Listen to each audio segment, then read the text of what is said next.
Hi, in this video I will mention the Debate Surah, Al-Mujadala Surah.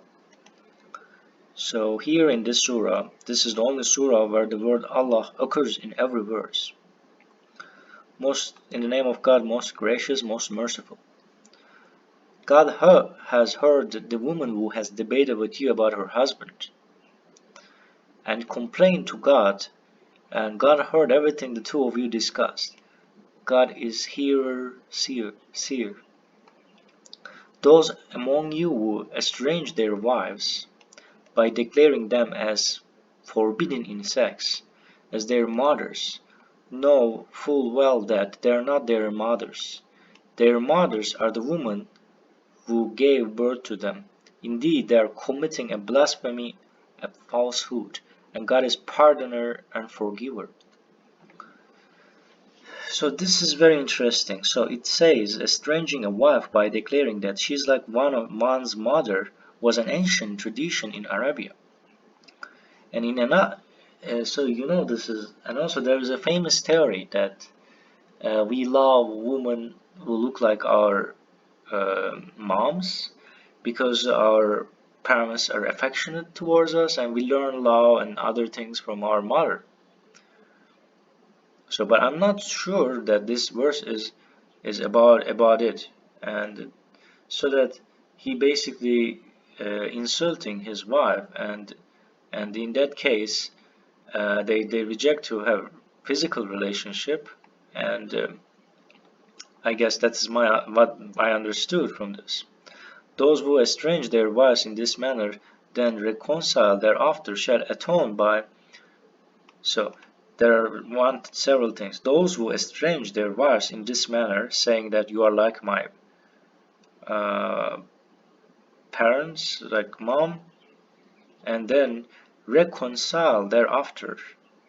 So this is a big sin, shall atone by freeing a slave before resuming their sexual relations. This is to enlighten you. God is cognizant of everything you do. So here I think that so they after that they make peace. However, it was a big sin, and but I cannot understand it. So it says so you should free a slave before resuming their sexual relations. This is to enlighten you. God is cognizant of everything you do.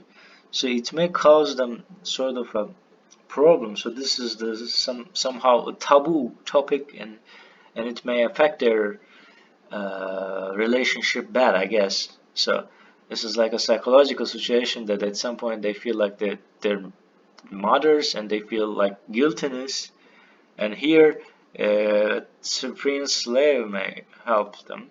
And after freeing a slave, it is interesting. If you cannot find a slave to free, you shall fast 2 consecutive months. It's interesting that God uses this word. If you cannot find a slave, because nowadays there's no slavery system. However, there are very poor people, and we can say them they're slave anyway. So we didn't actually stop slaving. This is different now.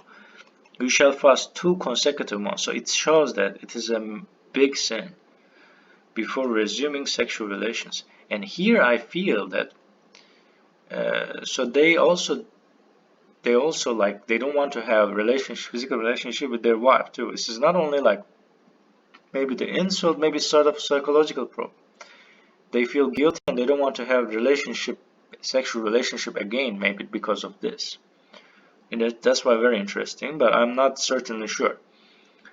You shall believe in God and His messenger. These are the God's law. The disbelievers have incurred a painful retribution. So here I understand there is a sexual problem, and the way to solve it is to free a slave, or then there's maybe some sort of a guiltiness, and once they do this, they will feel better. They will recover. Maybe the guiltiness uh, they will not be guilty anymore, I guess. Surely those who fight God and His messenger are committed to defeat, like their previous and counterparts were committed to defeat. We have sent down clear proofs, and the rejectors have incurred a shameful retribution. The day will come when God will resurrect them all, then inform them of everything they had done. God has recorded everything while they have forgotten it. God witnesses all things. So, by the way, my interpretation seems not very traditional one, and God knows better. But as I know, this translation of these verses do not change that much. I think it's generally like this, the first verses.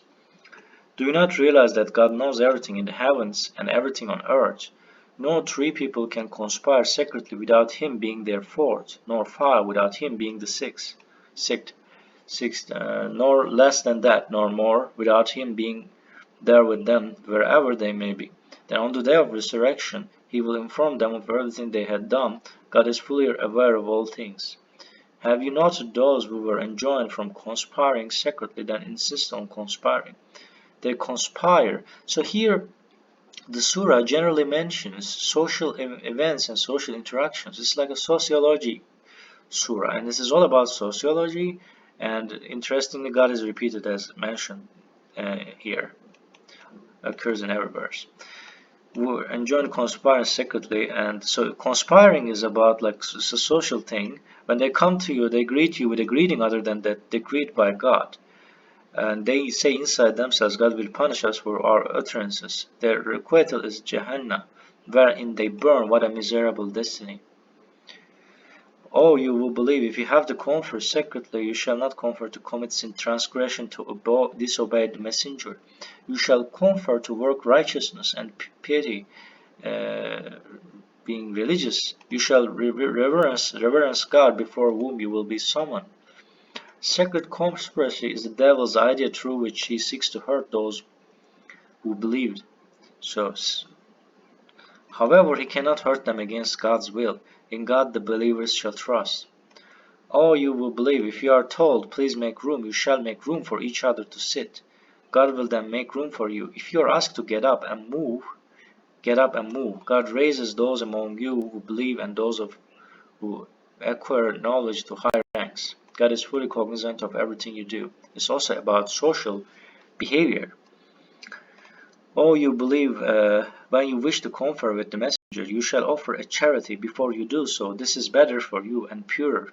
If you cannot afford it, then God is forgiver, most merciful. So this is a social thing. Charity is also a social thing.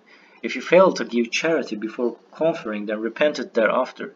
God accepts your repentance. You shall observe the contact prayers, give the obligatory charity, and obey God and His messenger. God is fully cognizant of everything you do.